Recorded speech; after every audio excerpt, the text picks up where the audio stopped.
मनोज ये सब का हो? ये आते हो सरफ हो साबुन हो ब्रेड हो लग बने कंपनी से छुटानी तो सोचने के डेली कुल खत्म हो गई है। तो के करे अपने के ले ला दोनों भाई लोग के सब लोग के लेके ही हो ना हो सब लोग खातिर लेके नहीं है तो सब लोग के लेके मतलब अंतर का माने थे लोग सब ना है ये कि मैं हाँ आटा चावल तेल सब्जी चौकारी सब कुछ एक के बनाया ही का है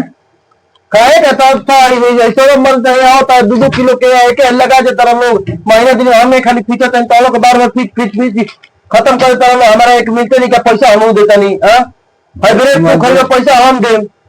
मतलब मान लो कि रूम में रहो तो वो चीज तो तनी ना ये सब पूछा ना होई हल्कुल अपन तू धरो तू देखियो अपन तू हम में पैसा ना दे मार के हम मुर्गा का पाता होने फेंक दे मत नाम करिए तो मैं 4 में रुपया दे एक मुर्गा बना खा ले तरह लोग पैसा हमारे मिले तो लोग कोई दिन हमारे के पनीर बना के खिला लो ना तो ठीक है तो हम ले लेकर फिर हमारा का टेंशन बस हां ठीक है ले जा ले के फिर दियो ये सब ना होई